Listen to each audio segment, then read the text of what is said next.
invitación a participar y por darme tan buen pie de entrada a mi intervención.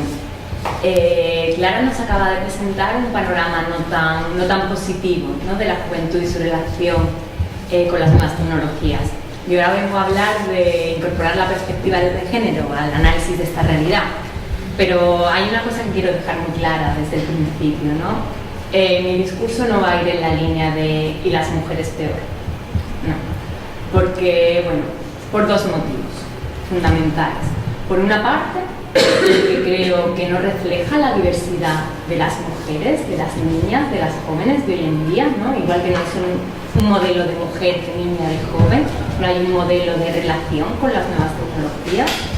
Y en segundo lugar, porque creo que tampoco es políticamente interesante, ¿no?, presentar esa visión de las mujeres como agentes pasivos. Al contrario, yo creo que las mujeres han demostrado una actitud resiliente de alguna manera en su relación con las nuevas tecnologías, y veo cómo se han apropiado de ellas y cómo las ponen en práctica y las utilizan y se benefician de ellas para modificar sus condiciones de vida, de trabajo, en los hogares, en los espacios profesionales, en los espacios educativos, ¿no? Ponen en marcha una revolución cotidiana y lo hacen bailando, ¿no?, parafraseando esa frase que parece ser que Emma Goldman nunca dijo. En este sentido, por lo tanto, no vamos a hablar de que necesariamente hay una relación peor con las tecnologías, pero sí es cierto que hay una relación diferente, y lo importante es trabajar para que estas diferencias, que en principio no tienen por qué ser negativas, la diversidad es positiva, es enriquecedora, es de hecho una realidad en nuestras sociedades, que no se transformen en desigualdades y en ejes de discriminación. Y en este sentido, bueno, ya Clara ha empezado mostrando la idea de que no se puede hablar hoy en día de una brecha digital, ¿no? Hay que ir a hilar mucho más fino. Y si en un primer momento se hablaba de esa idea de brecha digital como acceso o no acceso a ordenadores, a dispositivos móviles, a Internet, hoy en día se habla de una segunda o incluso una tercera brecha digital, en cierta medida más sutiles, ¿no? Una segunda brecha digital que iría relacionada con la intensidad del uso y las habilidades, y una tercera brecha digital, por ejemplo, que iría relacionada con el aprovechamiento real que se hace de ese uso y de las últimas innovaciones tecnológicas, entendiendo el concepto de innovación tecnológica como no meramente los aparatos, sino en un sentido amplio, ¿no?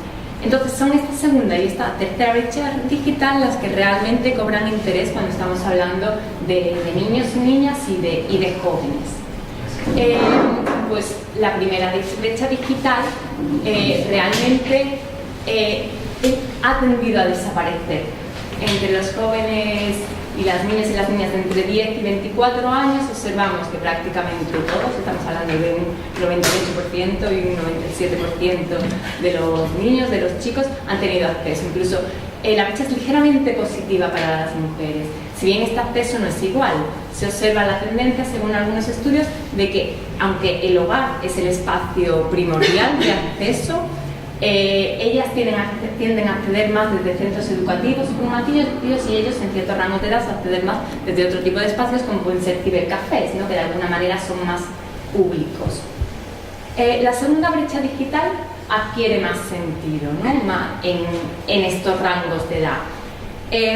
Y es una brecha, por un lado, en cuanto a habilidades, y aquí a la hora de hablar de habilidades, como ya ha planteado Clara antes, ¿no?, hay diferentes tipos de habilidades, ¿no? Hablamos de unas habilidades que pueden ser las más comunes, desde cortar y pegar, mover archivos, comunicarse vía chat, en las que realmente no se observan diferencias. Incluso las niñas, las chicas, tienen mayor capacidad de hacerlas, pero hay otras más avanzadas en las que ya sí se observan algunas diferencias, y por ejemplo en el caso de la programación son muy evidentes, se observa una brecha de 32 puntos.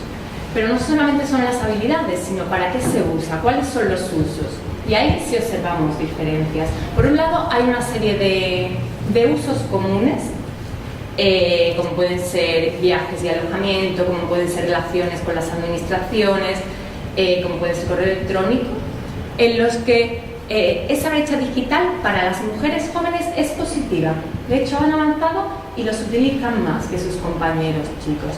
Sin embargo, hay otros dos tipos de usos, que son los usos feminizados y los usos masculinizados, es decir, usos que en todos los rangos de edad realizan más los hombres y usos que en todos los rangos de edad realizan más las mujeres. Los usos que realizan los hombres están relacionados con lo tecnológico, con el e-comercio, y en estos, por ejemplo, si observamos que según avanza las cohortes de edad, esas diferencias se van reduciendo, pero se mantienen. En cuanto hablamos de las cuestiones feminizadas, que pueden estar relacionadas con temas de salud, temas de educación, observamos que esas diferencias ya no se juntan tanto a las cohortes de edad. Es decir, las edades más jóvenes no necesariamente son más igualitarias en este sentido, ¿no? Y esto nos hace plantearnos y nos hace preguntarnos ¿por qué? Porque es bien interesante cómo incluso cuando estamos hablando de los rasgos más jóvenes de edad, por ejemplo entre 10 y 14 años, observamos cómo independientemente o más allá de los usos escolares de las nuevas tecnologías, hay en los contenidos web una cierta reproducción de los roles más tradicionales de género, ¿no? Con niños consultando páginas de motor y de deportes y niñas consultando páginas de moda, de horóscopos, de televisión, de famosos y famosas.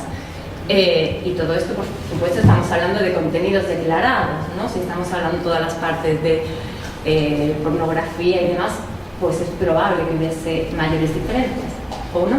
Bueno, los datos no están tan accesibles, ¿no? Pasemos ahora a hablar de esa tercera brecha digital, que es la más sutil. De hecho, tan sutil que hoy por hoy tampoco se cuentan con muchos indicadores, hay que trabajar sobre ellos. Y eso es algo muy importante, ¿no? Porque como dicen en un artículo muy interesante que os recomiendo, que se llama Cinderella o Silverbella, de Nancy Huffin y Sofía Huller, sin datos no hay visibilidad y sin visibilidad no hay prioridad de intervención, ¿no? Pues, ¿cómo trabajamos sobre estos aprovechamientos distintos que se pueden dar de las tecnologías entre chicos y chicas? Pues una propuesta, que es la que yo planteo, que ha venido trabajando con ella el Observatorio de Igualdad de la Universidad Complutense de Madrid, es, por ejemplo, ver con qué rapidez se apropian de las últimas innovaciones tecnológicas los chicos y las chicas. Y, por ejemplo, planteaba el acceso a teléfono móvil por banda ancha, datos del 2010, diréis, Dios mío, qué antigüedad. Y bueno, sí, es un poco antiguo, pero lo que me interesa, es cierto que en esta época la banda ancha no estaba tan extendida. Lo que me interesa mostrar es cómo realmente las cohortes más jóvenes, este tipo de tecnología estaba mucho más extendida entre las cohortes de jóvenes, pero aún así la persistencia de esas diferencias entre mujeres y hombres eran aún patentes, ¿no? Observamos un 10% de hombres más que de mujeres que tenían este tipo de teléfonos, ¿no? Hace ya 3 años. Este desigual aprovechamiento de las tecnologías también se observa hablando ya de las mujeres emprendedoras, por ejemplo, a la hora de utilizar cierto tipo de innovaciones que se están abriendo en el sector. Por ejemplo, el crowdfunding. Se observa que, por ejemplo, con datos de estudios que se han realizado en Italia, que las mujeres proponen prácticamente un número igual de proyectos a crowdfunding, incluso un ligeramente superior, pero no está claro que obtengan el mismo nivel de financiación, y sabemos que la financiación es fundamental. Esto es un campo sobre el que hay que trabajar. Otro tipo de innovaciones, los espacios de coworking, que en principio podrían ser espacios muy adecuados para fomentar la conciliación de hombres y mujeres. Bueno, pues hoy por hoy, con estudios de SMAC, una de las principales agencias que trabaja con diferentes espacios de coworking a lo largo de todo el mundo, tan solo un 38% de los coworkers son mujeres. Y lo grave es que el número de espacios promovidos por hombres es aún menor, ¿no? Esto está mejorando, pero poco a poco. Otro hecho significativo, observamos también que las mujeres emprendedoras jóvenes tienen una importante red social, más importante que la red social de sus cortes masculinos. Sin embargo, a la hora de poder hacer consultas sobre consultas de tipo laboral, profesional, tienen menos personas en esa red a las que poder consultar, mientras que los jóvenes emprendedores, con una red social menor, sí que tienen más personas a las que poder consultar este tipo de cosas, ¿no? Por supuesto, cuando hablamos, por ejemplo, también de emprendimiento en el sector TIC en particular, las cifras son muy claras, ¿no?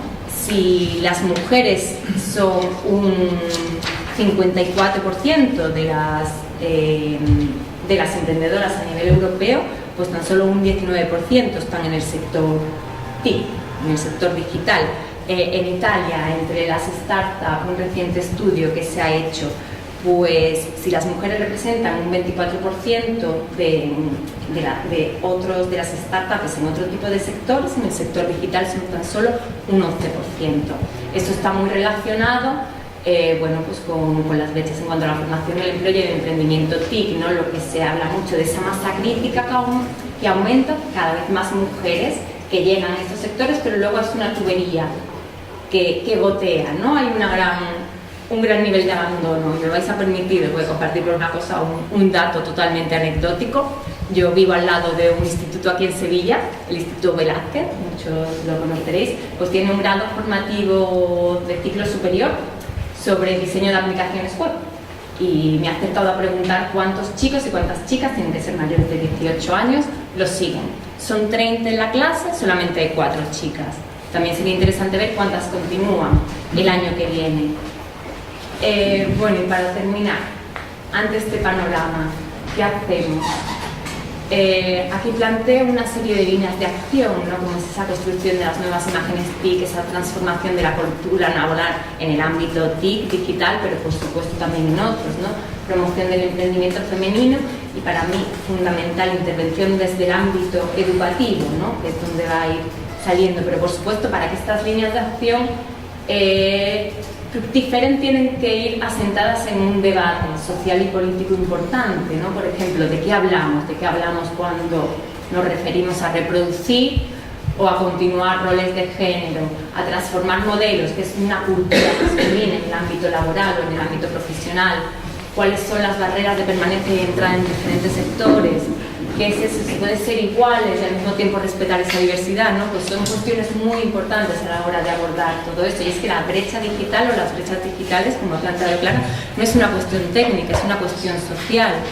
Y por lo tanto, trabajar para superarla pasa por un proceso, por procesos en plural de aprendizaje social, ¿no? En los que interviene la educación, los medios de comunicación, el consumo, el ocio, los trabajos remunerados o no, como un conjunto de factores que realmente tienen que intervenir en estos aspectos. Y bueno, con esto voy a terminar. Muchas gracias a todos y a todas.